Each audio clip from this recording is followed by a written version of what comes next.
ॐ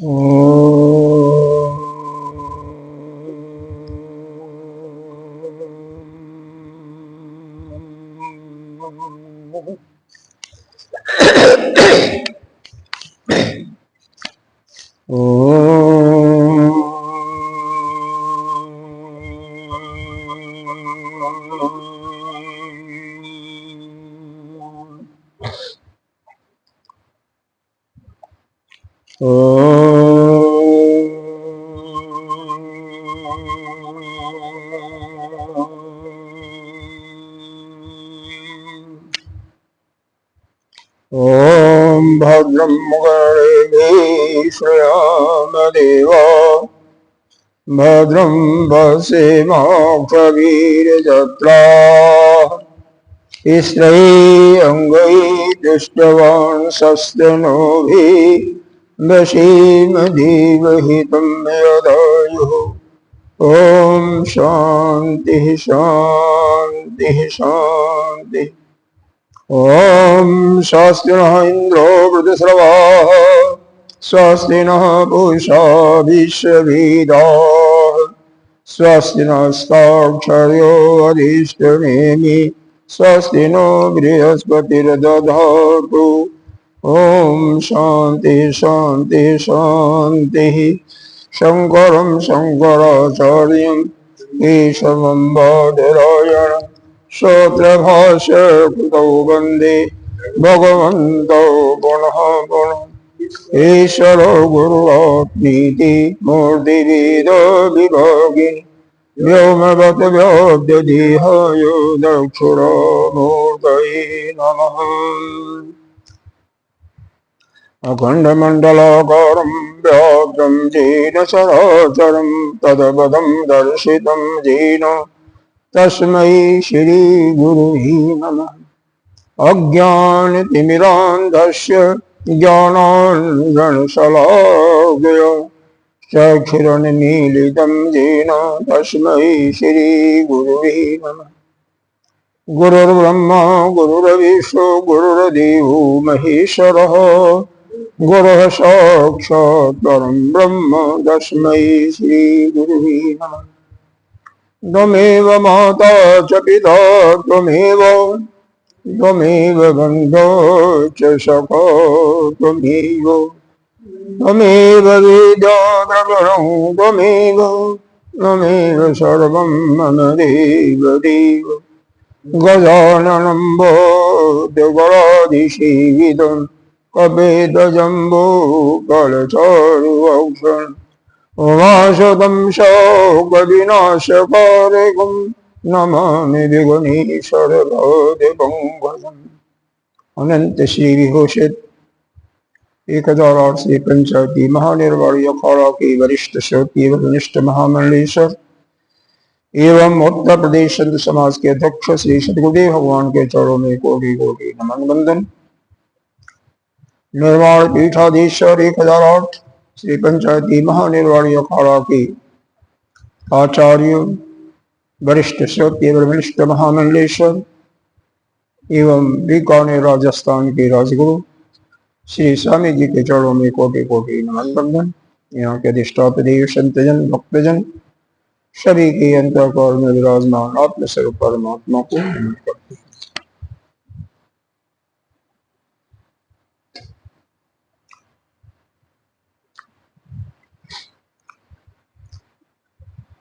हम लोग इस अथर्ववेदीय मांडव्योपनिषद के अलात शांति प्रकरणों का अध्ययन करते हुए जो अन्य दैत्य मतों के समर्थक थे उनके मतों का खंडन करते हुए अद्वैत मत का सत्यापन किया। फिर इसको प्रक्रिया के द्वारा हम कैसे अपने स्वरूप में स्थित हों उसके लिए लोकोत्तर और लोकादि शुद्ध लोकादि और लोकोत्तर 3 अवस्थाओं अर्थात जागृति स्वप्न और सुषुप्ति तीनों अवस्थाओं का क्रमशः क्रमशः इन अवस्थाओं के माध्यम से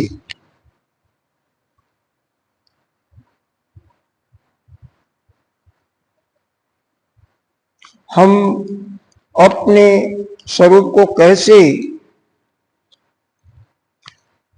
अनुभव करेंगे, उसके लिए फिर चार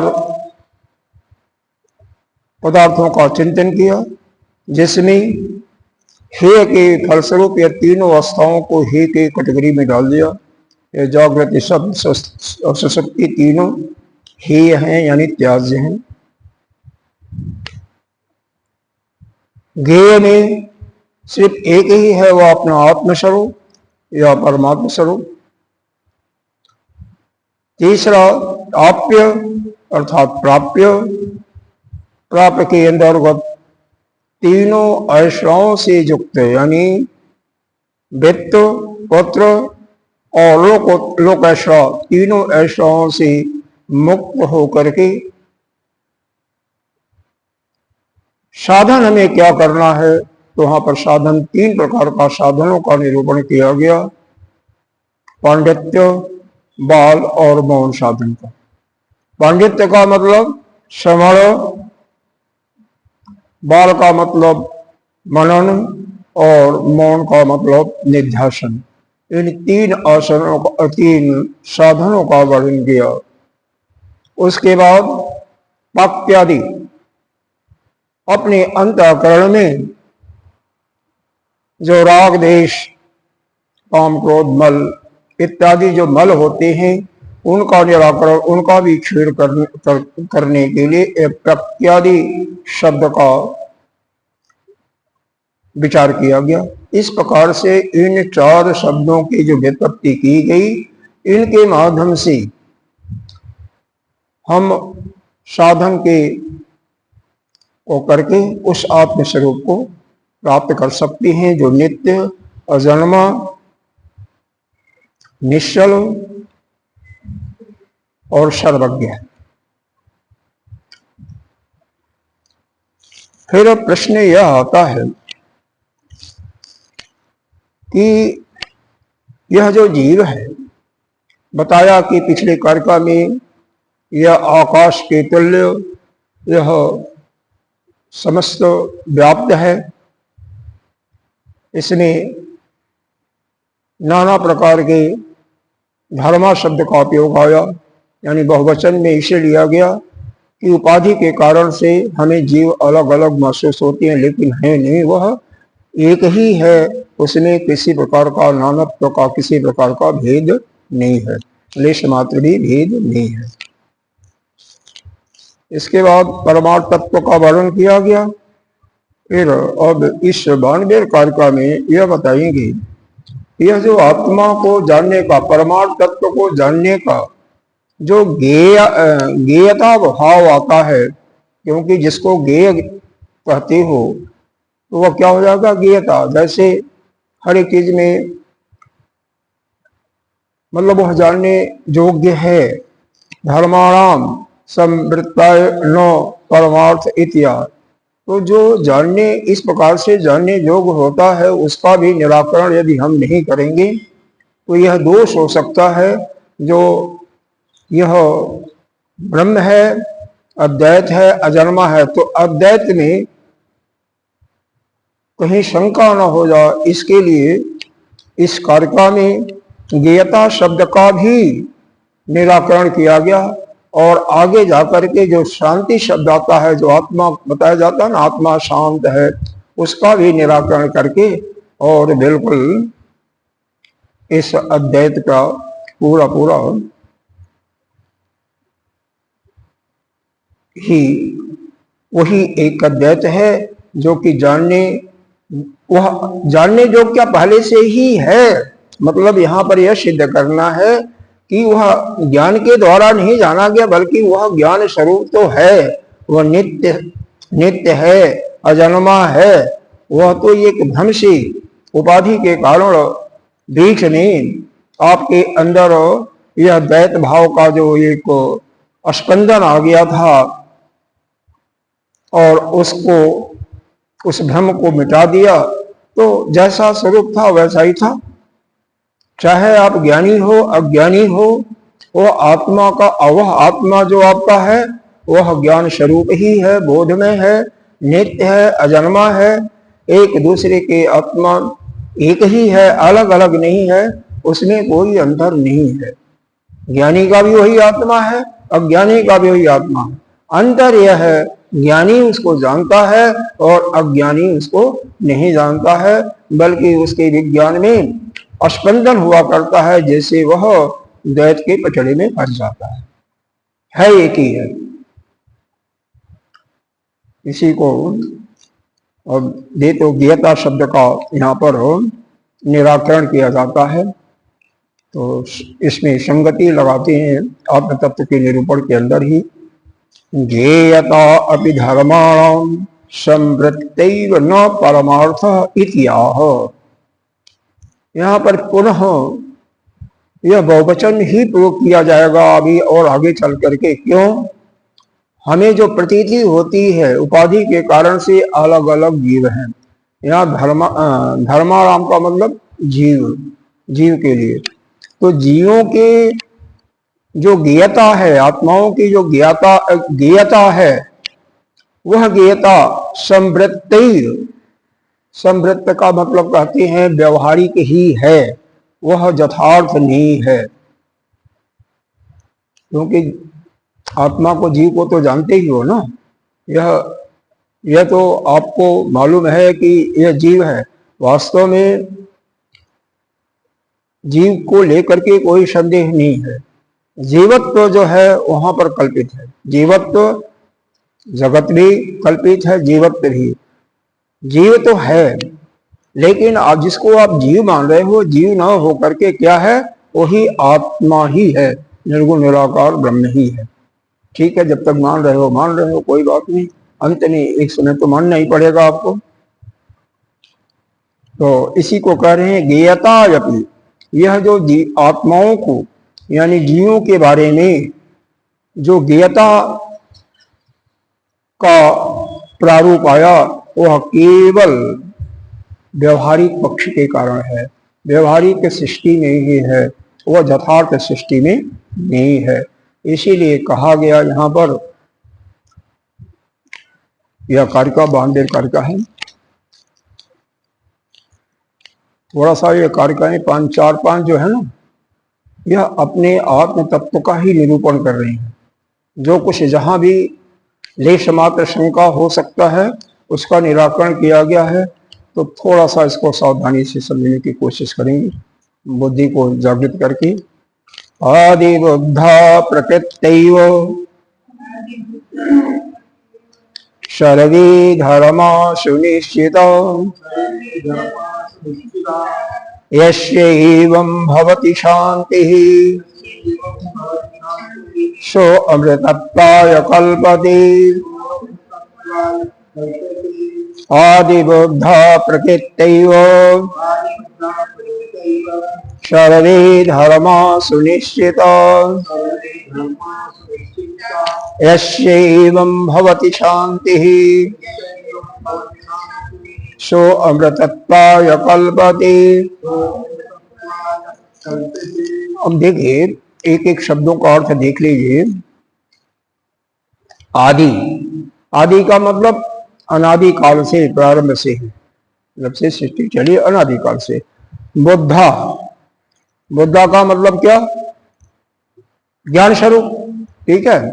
प्रकृति, प्रकृति का अर्थ बताया गया क्या? स्वभाव से, स्वभावतः। सर्वे धर्मा, धर्मा का कोई जीव के रूप में आया है। सुनिश्चिता मतलब पूर्ण रूप से निश्चित कर लेना।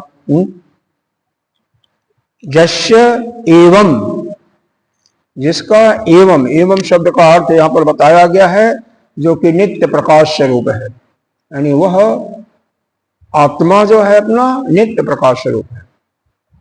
एवं भवति शांति ही, शांति का मतलब वह शांति, शांति ही। यहां पर अर्थ क्या दिया हुआ शांति शब्द का, उसके लिए भी हम आपको बता देते हैं। शांति, अरे उसको सब पढ़ा जाता है। शांति शांति होता है, शांति को शांति वो संधि के रूप में उसको आता है। यहाँ पर इसका अर्थ भगवान भास्कर ने कुछ किया नहीं है,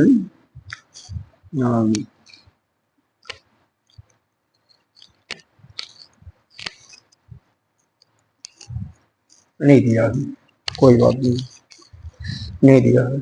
मतलब क्या होता है इसमें, जस्य एवं भवति शांति। शांति का मतलब शांति को प्राप्त होता है, लेकिन कैसे, जब चित्त समाहित हो जाता है, मतलब उसमें उथल पथल अंतःकरण में नहीं होता है। जब उसमें द्वैत भाव आता है तभी उथल पथल होता है ना। संसार का अगर उसका कोई स्वरूप ही न दिखाई दे, उसमें भेद दृष्टि न दिखाई दे, तो क्या होगा, अंतःकरण आपका बिल्कुल शांत होगा, और शांत होगा तो वही शांत चित्त होगा, और वही आपका समाहित हो गया, मतलब बिल्कुल शांत। यही है इसका।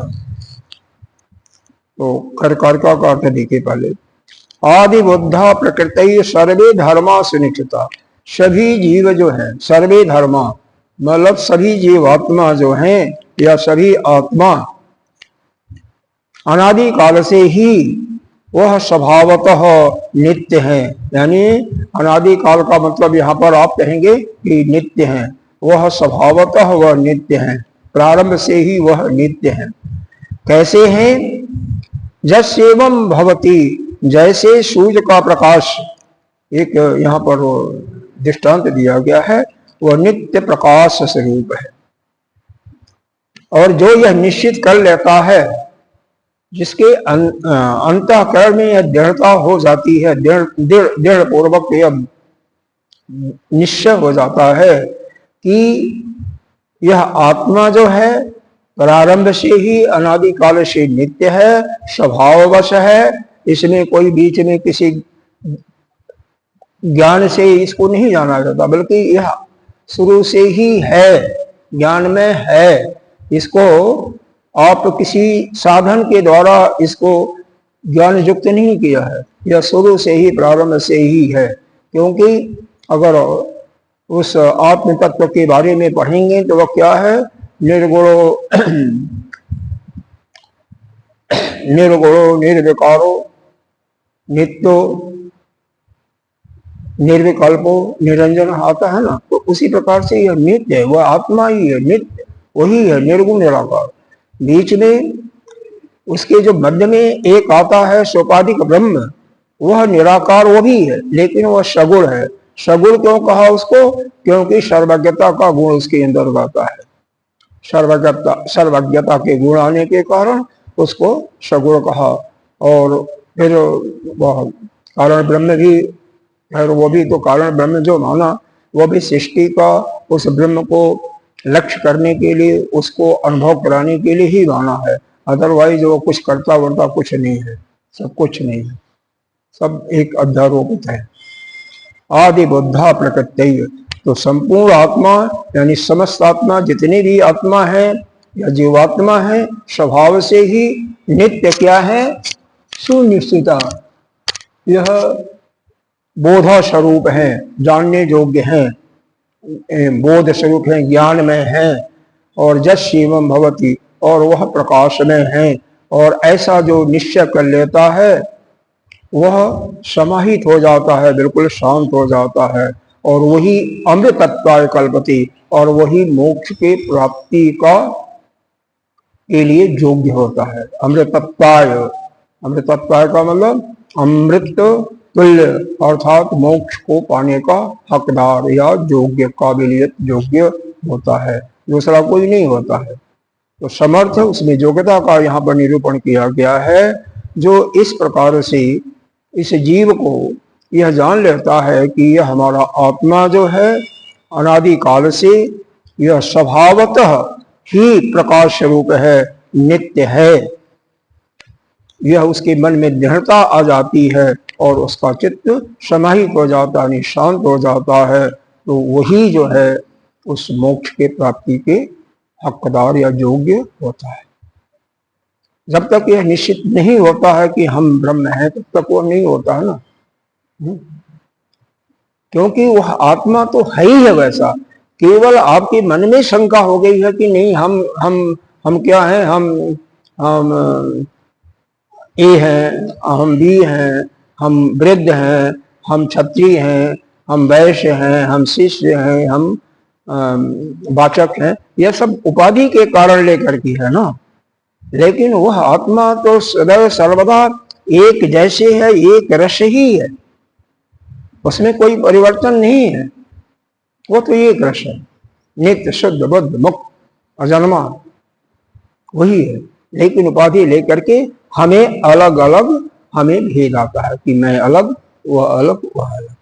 लेकिन यही भी जिस समय ऐसा निश्चित हो गया कि नहीं, हम तो नित्य ज्ञान स्वरूप थे, ज्ञान स्वरूप हैं, सभी अलग अलग नहीं बल्कि एक ही हैं, उसी समय जब चित्त इस प्रकार से शांत हो गया, समाहित हो गया, सारा उथल पथल जो है समाप्त हो गया, उसी समय आप ज्ञान तो था ही, ज्ञान में तो हो, लेकिन मोक्ष के भी अधिकारी हो, अर्थात जीवन मुक्ति उसी समय उसी क्षण मिल जाती है।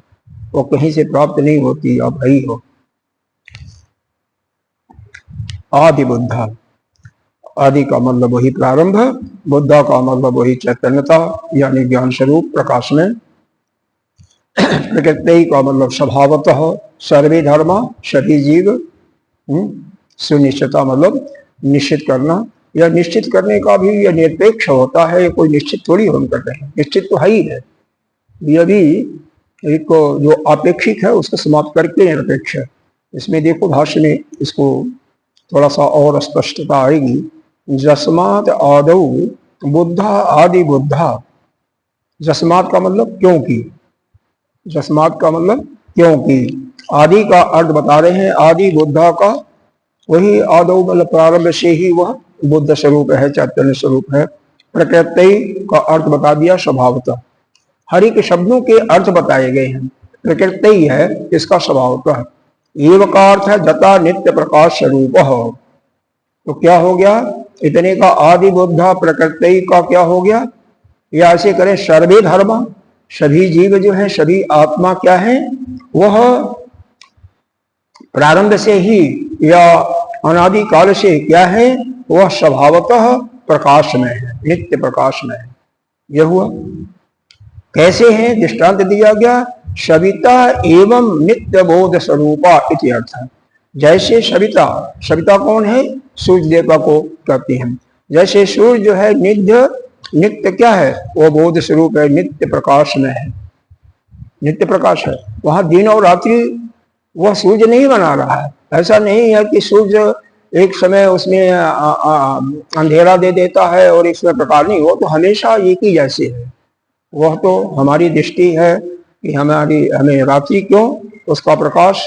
अब उसमें फिर साइंटिफिक तो आ जाएगा कि पृथ्वी चक्कर लगाती है, उसके चारों तरफ चक्कर लगाती है। तो जैसे उत्तरायण यह जो है उत्तरी गोलार्ध वाला, इस समय अगर दिन है तो दूसरे समय वहां पर अंधेरा छा जाता है दक्षिणी गोलार्ध में। और जब दक्षिणी गोलार्ध में घूमती हुई पृथ्वी सूर्य की तरफ आ जाती है तो वहां पर प्रकाश आता है और उत्तरी गोलार्ध में रात्रि हो जाती है।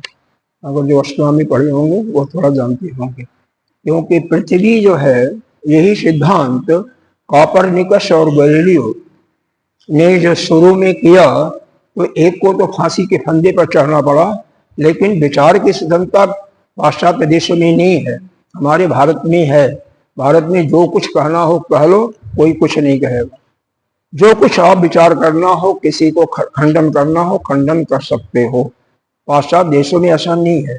ये दो वैज्ञानिक इस पर शोध की और उनका यही था कि सूर्य स्थिर है, पृथ्वी इसके चारों तरफ चक्कर लगाती है। पृथ्वी की दो गति होती है, घूर्णन गति होती है जो 24 घंटे में एक गति कर लेती है, और दूसरा पूरे साल में 365 दिन में एक गति चारों तरफ करती है। तो खैर इतना आपको जो मालूम हो रहा है कि सूर्य का प्रकाश, सूर्य एक समय उदय होता है, एक समय अस्त होता है। ऐसा वास्तव में नहीं है। सूर्य तो हमेशा ही एज इट इज है। ऐसा नहीं है कि उसमें दीपक बुझ रहा है, अग्नि जल रही है और बुझ रही, ऐसा नहीं है। वो हमेशा एक जैसा ही है, एक रस है। वैसे ही आप भी एक रस हो। जैसे सूर्य एक रस है, लेकिन हमें मालूम पड़ता है कि नहीं, इस समय सूर्य उदय हुआ, इस समय दोपहर हो गया, इस समय प्रकाश बहुत तेज हो गया, और एक समय प्रकाश कम हो गया, शांत हो गया, और बिल्कुल प्रकाश नहीं है, अंधेरा हो गया। ऐसा नहीं है। वह नित्य एक ही जैसी उसी प्रकाश है। न तो उसमें तीव्रता होती है, न मंदता होती है, कुछ नहीं, एक जैसे है। न उदय होता है, न सोता है। उसी प्रकार से यह हमारा आत्मा भी एक जैसे, एक रस, ब्रह्म रसी, ब्रह्म रस, एक रस है, एक प्रकार। इसमें कोई न तो पहले कोई कमी थी, न बाद में होगा, बीच में ही केवल यह हमें दिखाई देने लगा। क्या गए तो, और हम इस व्यवहार में आकर के यह सब कुछ अपने अंदर क्या मान लिया, अध्यारोपण कर लिया कि हम सुखी हैं, हम दुखी हैं, हम भोक्ता हैं इत्यादि हैं। और उसी के कारण स्वरूप हमें अपने उस शुद्ध स्वरूप को पुनः पहचानने के लिए, उस भ्रम को मिटाने के लिए 7 स्टेजों से गुजरना पड़ता है। बहुत मुश्किल हो जाता है। खैर, इसमें किसी का कोई गलती नहीं है। गलती तो ये सृष्टि ऐसी बनाई हुई है। क्या बनाया हुआ परमात्मा ने। नित्य बोध स्वरूपा, तो वह सविता भी कैसे है? नित्य बोध स्वरूपा, यानी नित्य ही प्रकाश युक्त है। हाँ, और इसका निश्चय नहीं कर्मा, धर्मा सर्व आत्मान इत्यर्थम। सभी धर्म, सभी जीव वह सर्व आत्मान, सभी बोध स्वरूप ही हैं। न च तेषां निश्चय कर्तव्यो नित्य निश्चित स्वरूपा अर्थात, अर्थात वह नित्य निश्चित स्वरूप है। वह किसी से किसी की अपेक्षा नहीं है। वह निरपेक्ष है, निरपेक्ष और निश्चित स्वरूप है, एक स्वरूप में है। और नहीं है, इसमें भी कोई संदेह नहीं है। न संदिग्ध मान स्वरूपा एवं नैमं च इति, उसमें कोई शंका भी नहीं है। यानी जितने भी जीवात्मा हैं, नित्य बोध स्वरूप हैं या ज्ञान स्वरूप हैं। कैसे हैं? जैसे सविता, सूर्य, नित्य हर समय वह बोध स्वरूप है। अब यहां पर सोच सकते हो कि ये सोता कौन है? सोता कौन है? अरे वह आत्मा थोड़ी सो रहा है। या तो आपका यह शरीर जो जड़ है ना, यह मन सो रहा है ना, मन बुद्धि इंद्रियां सो रही है ना, वो नहीं सो रहा। वो तो एक जैसा है। अब यहाँ पर भ्रम हो जाएगा, हो जाएगा ना। अरे विष्णु भगवान जो है शेष शैया पर पड़े हुए हैं, लेटे हुए से लगते हैं, लेकिन सोते नहीं है, कभी नहीं सोते हैं। और आप क्या हो? आप तो उनसे भी बड़े हो ना। वो तो सगुण निराकार हैं, आप तो निर्गुण निराकार हो। तो निर्गुण निराकार हो, आप कहाँ सोओगे? सोने वाला तो यह शरीर है। या अपने को जीवत्व भाव ला लेते हो तो जीव भी सोता। भाई जीवत्व भाव आ गया, शरीर से आपका रिश्ता जुड़ गया, तो आप भी सोते हो। नहीं तो आप तो वही नित्य बोध स्वरूप उसी को हो। कोई शंका नहीं है उसमें। यही कह रहा, कोई शंका नहीं है, कोई संदेह नहीं है। निश्चित रूप से आप वही तत्व हो। लेकिन यह जो बीच में स्पंदन आ जाता है, उसी आत्मा में स्पंदन ऐसा मालूम होता है, द्वैत का यह भेद दृष्टि आ जाती है। उसी के कारण आपको लगता है, ऐसा प्रतीत होता है कि हम वह शुद्ध नित्य शुद्ध बुद्ध आत्मा न होकर के हम जीव बन गए। यह हम शरीर है, यह ऐसा आपको प्रतीति होता है, हो नहीं, हो तो आप नित्य बोध स्वरूप हो, यही तो बताया है। जैसे सूर्य नित्य बोध स्वरूप है, वैसे आप हो।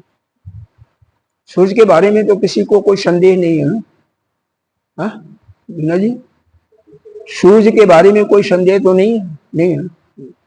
देखो पहले तो था लोगों को, लेकिन कोपरनिकस और गैलीलियो के सिद्धांत ने जब रिसर्च करके इसको पक्का कर दिया, ठीक है, एक को फांसी पर चढ़ना पड़ा, एक ने अपने जो वक्तव्य था, स्टेटमेंट था, उसमें कुछ हेरा फेरी कर दिया, करेक्शन करके मतलब अपना जान बचा लिया। बाद में तो जब जो सत्य है, सत्य कहीं छिपता नहीं है। मान लो कोई कत्ल किया हुआ है, डॉक्टर कर रहा हूँ, वकील या जज, वकील के नाना प्रकार के उसके फेवर में प्रूफ दे करके सिद्धांत मतलब प्रूफ ही देते हैं ना, प्रमाण ही देते हैं ना, प्रमाण दे करके उसको सिद्ध कर दिया कि वह उसने कत्ल नहीं किया है। लेकिन क्या उससे मुक्त होता है? क्या मुक्त नहीं होता? नहीं, इसमें तो किसी न किसी दूसरे जीवन में उसको उसका सामना तो करना पड़ेगा, करना पड़ेगा। एक दृष्टांत मेरे को याद आ गया। एक बहुत फेमस जज था, नाम नहीं लड़, वो कभी भी कोई गलत डिसीजन लेता ही नहीं था, आध्यात्मिक प्रकृति का था। जैसे आजकल कहते हैं ना, पैसा लेन देन का कोई मतलब नहीं था किसी से, कोई नहीं, जो अपने, लेकिन साक्ष्य के आधार पर, प्रमाण के आधार पर किसी गलत आदमी को उसके कलम से फांसी का सजा दे दिया गया। भाई सारे सिद्धांत उसके ये शो करते हैं या कंफर्म करते हैं कि इसने कत्ल किया है। उसका दिल मानता था कि नहीं, इसने कत्ल नहीं किया, कत्ल करने वाला कोई और है। फिर कोर्ट का जब अर्जेंट हो जाता है, उसको बुलाता है अलग से, जिसको फांसी का सजा दिया हुआ है। बता, देखो, हम कुछ कर तो नहीं सकते, लेकिन हम तुम्हें ईमानदारी से बोलना है। हम जानते हैं कि तुमने इस कत्ल को नहीं किया है, यह जो कत्ल हुआ है उसको नहीं किया है, हम पक्के हैं, लेकिन हमने फांसी का सजा दिया है। हम सिर्फ आपसे यही पूछना चाहते हैं, इसके बारे में हम कुछ नहीं पूछना चाहते हैं। तुम कहोगे कि भी नहीं किए हैं तो हम मानते हैं इसको पहले से। हमें आपसे यही पूछना है, क्या बचपन से अपने को याद करो, क्या किसी जीव की हत्या किया था तुमने कभी इस जन्म में? वो सोचने पड़ गया, कहा था कि हाँ किया था। कोई सजा मिली थी? नहीं, किसी को पता ही नहीं चला। मैंने हत्या किया लेकिन किसी को पता नहीं चला, लेकिन यह कत्ल मैंने नहीं किया। तो जज कहता है ठीक है, फिर जो हमारी कलम चली है बिल्कुल सही है। मान लो कि उसी कत्ल का तुम्हें सजा मिल रहा है, जो कत्ल तुमने किया था उसकी सजा, और यह जो कत्ल किया है उसको मैं तो ढूंढ निकालूंगा। ऐसे जब दिव्य दृष्टि किसी की होती है तो वही पता कर सकता है। और वास्तव में वह परमात्मा जो है ना, किसी को ऐसा नहीं है। किसी के साथ जो भी घटनाएं हो रही हैं, निश्चित रूप से कोई करने वाला नहीं है, वह उसके ही अपने द्वारा किए हुए कर्मों का वह फल होता है। न तो ईश्वर करता है, न कोई ग्रह करता है, न कोई अन्य कोई करने वाला है, न दूसरा कोई कुछ करता है। जो आप करोगे उसी के फल को भोगोगे।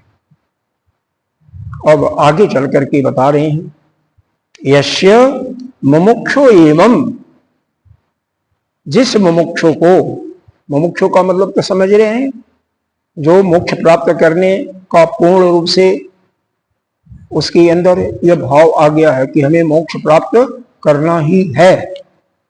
यथोक्त प्रकारेण, जैसा ऊपर बताया गया है उपरोक्त प्रकार से, सर्वदा हमेशा के लिए बोध निश्चय निरपेक्षता आत्मार्थ परार्थ व जथा, कि अपने लिए निश्चय करना है या दूसरे के लिए। भाई दोनों के लिए होता है ना, एक तो आप अपने के बारे में निश्चय करो या दूसरे के बारे में। तो इसलिए आत्मार्थम अपने लिए या परार्थम या दूसरे के लिए, दोनों के लिए यह निश्चित रूप से बोध निश्चय करके यह निरपेक्ष ही है। जैसे सविता नित्यम प्रकाशांत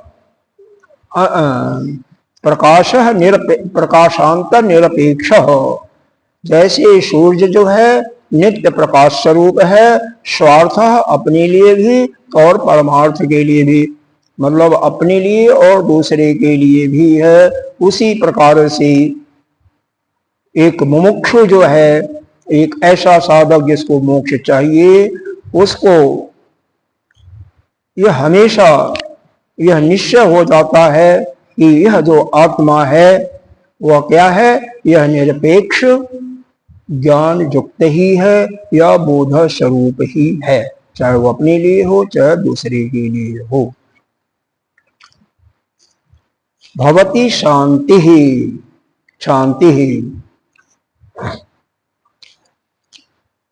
मतलब बोध कर्तव्यता निरपेक्षता सर्वता, वह शांति का मतलब उसका चित्त जो समाहित हो जाता है किसमें, अपने ही बोध कर्तव्यता में, वह निरपेक्ष रूप से रहती है। स्व आत्मनि स्व अमृताय अमृत भावाय कल्पति, और वही जो है अमृत भाव को, अमृत तत्व को या मुक्ति को प्राप्त करने में समर्थ हो जाता है। मोक्षाय समर्थो भवति अर्थ, इसका अर्थ यही होता है कि ऐसा जो यह समझ लेता है कि यह जीवात्मा जो है, यह अपना आत्मा जो है, यह कैसा है, नित्य प्रतिबोध स्वरूप है और किसी की अपेक्षा नहीं है, बल्कि निरपेक्ष यह बोध स्वरूप है। आदि से अनादि काल से, यानी नित्य है, हमेशा है, यह चैतन्य स्वरूप उसी प्रकार से है जैसे सूर्य हमेशा सर्वदा प्रकाश स्वरूप है, उसी प्रकार से यह अपनी आत्मा जो यह समझ लेता है कि निरपेक्ष रूप से यह ज्ञान स्वरूप है, चैतन्य स्वरूप है, वही मोक्ष का अधिकारी होता है। तो इसका मतलब कुछ तो है ही नहीं है, बस समझ लीजिए, इसको मान लीजिए और मान लीजिए धीरे धीरे हो जाएगा कि आप क्या हो, आप ज्ञान स्वरूप हो, आप चैतन्य स्वरूप हो, आप जड़ नहीं हो। तो इसलिए जड़ नहीं हो तो शरीर जड़ है, मन बुद्धि जड़ है, अंतःकरण जड़ है, तो इससे कम से कम अपने को अलग करो। भाई इतना ही अगर हो गया, निश्चित हो गया, तो शरीर अलग, मन बुद्धि अंतःकरण अलग, आप इनसे अलग हो, अपने को अलग करो। और जब ये हम हैं नहीं, शरीर नहीं है, तो शरीर के द्वारा जो बने हुए संबंध है वो भी तो हमारा उनका कोई रिश्ता नहीं है, क्योंकि जितने भी संबंध इस संसार में बने हैं सब शरीर से ही बनते हैं। अरे सोचो, शादी किसी की होती है, पति पत्नी कैसे बनते हैं, एक मानना ही तो है, मान लिया कि अमुक पति है, अमुक पत्नी है, अमुक आपका प्रेमी है, अमुक आपका दुश्मन है, मान ही तो लिया, और क्या किया। तो उस मानने को ही खंडन करना, मानना। अरे गुरु शिष्य का बर्ताव भी क्या है, मानना ही तो है ना, मानजनी संबंध है ना, और क्या है। आपने मान लिया कि अमुक गुरु है तो वह गुरु है, उसने मान लिया आप शिष्य हो तो शिष्य हो, मानना ही तो है। तो यह जो मानने का संबंध है, यह जो आत्मा है, तो आत्मा को क्यों नहीं मानते हो, इसको भी मानो ना। यह निरपेक्ष हमेशा बोध स्वरूप है। और जबकि दृष्टांत दिया जाता है जैसे सूर्य नित्य प्रति हर क्षण क्या है और पता नहीं कब से चला आ रहा, अनादिकाल से आ रहा है, यह प्रकाश स्वरूप है, उसी प्रकार से आप भी ज्ञान स्वरूप हो। ये शरीर जो जड़ है, अंतःकरण जड़ है, इससे आप अलग हो। जब अलग हो तो इसके द्वारा जितने भी संबंध है उनसे भी अपने को अलग कर दो। यही तो ज्ञान की प्राप्ति हो जाती है, यहीं से ज्ञान की प्राप्ति हो जाती है। और यह जिसके अंदर निश्चित हो गया वही मोक्ष का अधिकारी हो गया, समर्थ हो जाता है। अब इसके बाद अगली कारका में फिर निश्चय करेंगे कि ये जो शांति होती है ना, शांति यह भी कोई कर्तव्य से नहीं आती है, यह भी इसका भी निराकरण करते हैं कि आत्मा जो है शांत स्वरूप है, कहीं किसी साधन से नहीं आता आत्मा के अंदर शांति, यह तो शांत स्वरूप ही है। अपना आत्मा कैसा है? अद्वैत है, अजन्मा है, सर्वव्यापक है, सर्वज्ञ है और निश्चल शांत है। तो उसी को कह रहे हैं तथा न अपि शांति ही। इस प्रकार आत्मा में शांति की जो कर्तव्यता है आत्मनि इत्याह भी नहीं है। इसी आशय से इसी को सिद्ध करने के लिए दूसरी कारक आती है। मतलब ये जो आत्मा का अपने स्वरूप का जो प्रतिपादन किया गया है, जैसा हमारी श्रुति में बताया गया है, वैसे ही एक एक चीज को जहां जहां शंका होती है लोगों की, उस शंका को दूर कर रहे हैं और कुछ नहीं। वह मतलब शांति कहीं से आती नहीं, बल्कि वह शांति स्वरूप है ही, वही है। इसीलिए कहते हैं आदि शांता ही अनुत्पन्ना प्रकृत्यैषु निवृता सर्वे धर्मा समाभिन्ना अजम साम्यम विशारदम आदि शांता ही अनुत्पन्ना प्रकृत्यैषु निर्वृता सर्वे धर्मा समाभिन्ना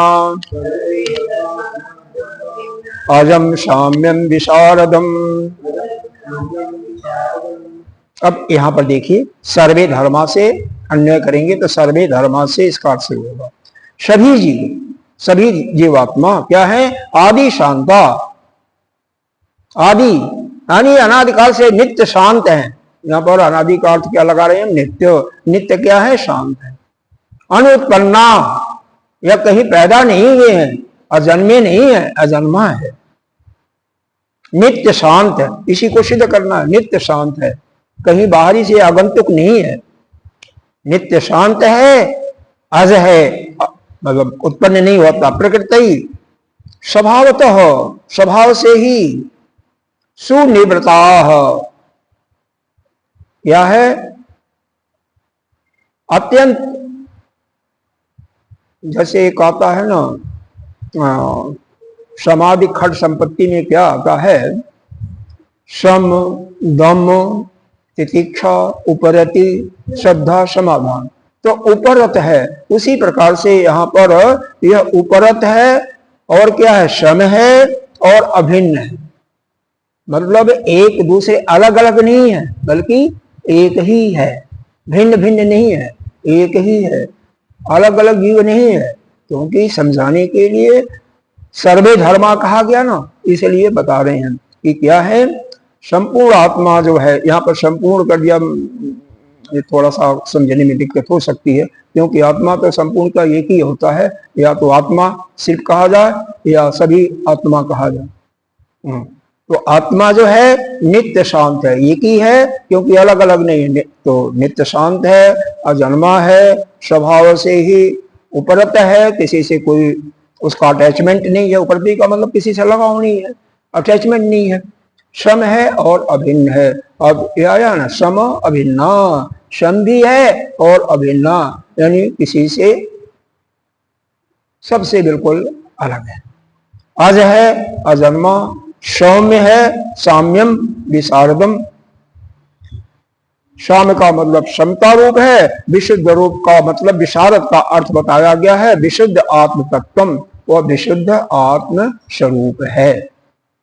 तो यह जो अपना आत्मा है उसका एक प्रकार से यहाँ पर परिभाषा दे दिया गया कि अपना जो आत्मा है आदि शांत, आदि का अर्थ यहाँ पर नित्य शांत स्वरूप है। अनुत्पन्ना यानी अजन्मा है। प्रकृति वह स्वभाव से ही सुनिवृता, वह क्या है, उपरत है, सम है, अभिन्न है। अज को दोबारा लाया इन्होंने, पुनः अज लाया, साम्य और विशारद का मतलब विशुद्ध है। इसलिए उसकी शांति अथवा मोक्ष प्राप्ति नहीं है। आपको मोक्ष नहीं प्राप्त करना है, क्योंकि आप शांति भी नहीं प्राप्त करो कि आप तो शांति स्वरूप हो भी और बधे नहीं हो। आपने मान लिया कि मैंने बधा हो, तब तो उस भ्रम को काटना है, बस मुक्त तो है ही। इसी को सिद्ध करने के लिए यहां पर बताया जा रहा है। तो शांति कहीं से आती नहीं है। जैसे पीछे 2-4 दिन के पहले हमने शांति का 4 स्वरूप बताया था ना, यही आपको बताया था, नहीं बताया था कि एक शांति तो होती है जैसे किसी चीज की प्राप्ति हो गई, जैसे आपको मन में इच्छा है, आपके अंतःकरण में इच्छा जागृति हुई, हमें अमुक चीज मिलना चाहिए, तो जब तक को वह पदार्थ नहीं मिलता है, चाहे वस्तु हो चाहे आप मनुष्य हो, तब तक आपके चित्त में उथल पलट चलता रहता है, सोच विचार चलता रहता। जब वह मिल गया तो आपका मन क्या हो गया, शांत हो गया। यह शांत सबसे निम्न प्रकार की है, जिसको अधमाधम शांति बताया था, शायद आप ही लोगों को बताया था। दूसरी शांति, आपने उपासना किया और उस उपासना के नहीं,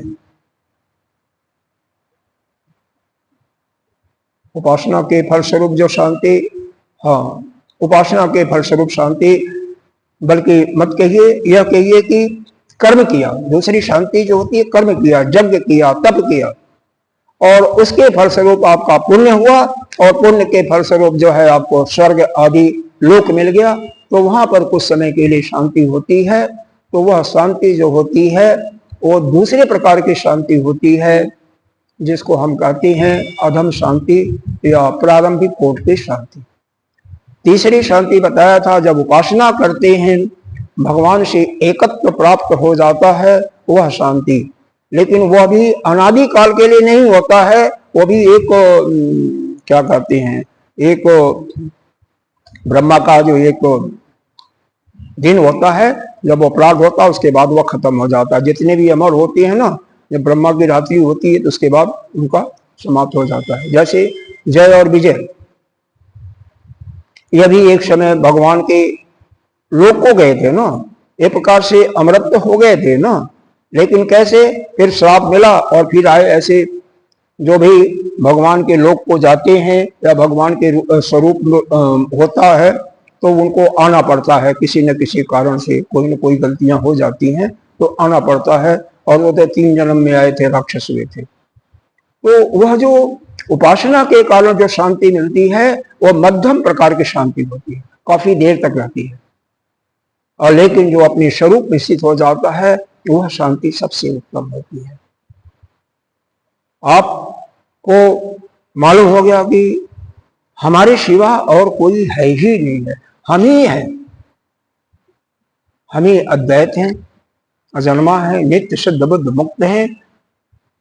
जो भी दिखाई दे रहा है वो भी हम ही हैं, हमारे से अन्यत्र और कोई इस सृष्टि में नहीं है। जब ऐसा आपको दृष्टि मिल जाती है तो वही आपकी उत्तम शांति और हमेशा निरतिशय शांति मिलती है। दुख की कभी वहां पर गुंजाइश ही नहीं है, अभय पद प्राप्त हो जाता है। क्यों? किससे डर आपको? आपके सिवा कोई है ही नहीं है, आप स्वतः हो। तो यहाँ पर उसी आत्म स्वरूप का निरूपण किया गया है कि वह आत्मा अपना कैसा है। आदि शांत है, नित्य शांत है। आदि का मतलब यहाँ पर नित्य शांत है। अनुत्पन्ना, अजन्मा है।